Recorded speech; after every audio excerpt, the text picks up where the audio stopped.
Hey guys, welcome back to this week's Insta Jamm. Okay, this week we're going to talk about 2-5-1s and we're going to do a solo progression open. Okay, 2-5-1s. What is a 2-5-1? Okay, you need to know your diatonic system. Okay, that will help a lot. So we're going to do this in a key of B flat, a real jazz key. Okay, so we're going to use the second chord, the fifth chord, and then the first chord of that key. Okay, that's the key of B flat. So the second chord is going to be a C minor 7th. Fifth chord is going to be an F7. And first chord is going to be a B major 7. Okay, so how do you solo over 2-5-1? Okay, and how have people been doing this? So loads of jazz charts, jazz songs, just use 2-5-1.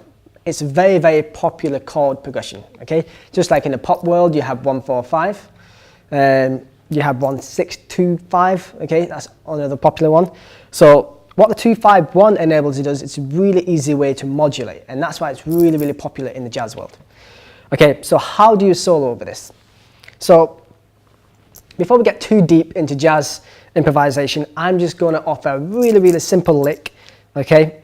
And it's just the really basic way how to solo over the progression. And the thing that will help you is to realize what you're playing over. And if you just keep your ears fresh and so you can understand what is going to happen, what's going to come next, okay? And that way you can understand what you're playing. Right, let me just show you the lick. So we're going to start on the second chord. So it's a C minor chord. I'm going to play this lick.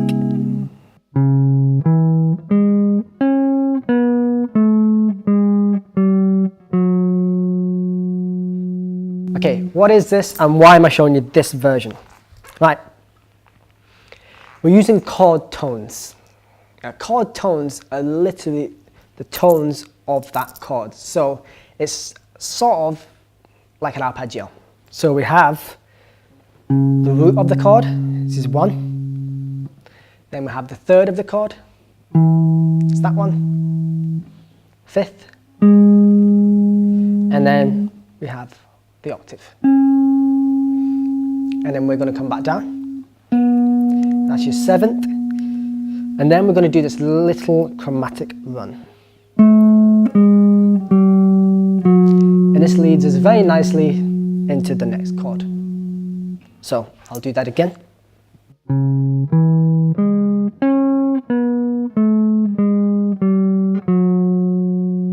Okay, so I'm using those notes, okay, I do the C minor 7 chord. Okay, C minor 7's got a C, an E flat, a B flat, and then G, and then we have the octave and the C, okay?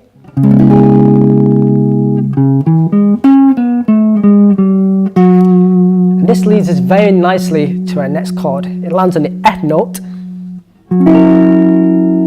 It happens to be the 5th of the 2-5-1.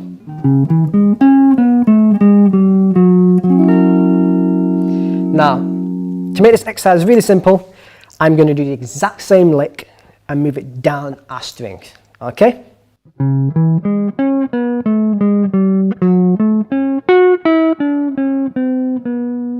Again, when I finish that lick downwards, it's going to end on the B flat. Okay, so I'll do that once again. There's your F, and then you're going to do the exact same lick.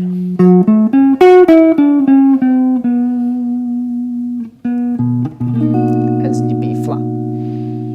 Okay? So, this little chromatic thing will just make it a little bit more jazzy. If you want to know more about the chromatics, we do have another Insta Jamm video about the chromatics, so you can check that out as well. Okay, so I pre-recorded that same 2-5-1 progression, and I'm just going to show you the lick again. Ready?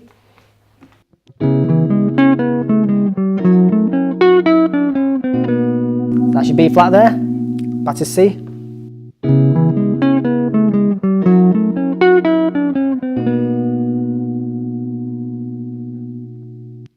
There you go. Really simple. It's just an idea. So the main point of this is that you're using the chord tones. Okay? It keeps it really simple, and you don't have to be thinking of the modes and major scales. Okay? Just use the arpeggiated notes of that chord just to help you go through the progression, and it'll help you to land nicely on the next chord on the approaching note. Okay? So I hope that helps you a lot in your Jazz 251's improvising. If you've got any ideas, any questions, anything in the comments, okay, let us know. Hopefully see you next time. Don't forget to like and subscribe, and thanks for watching.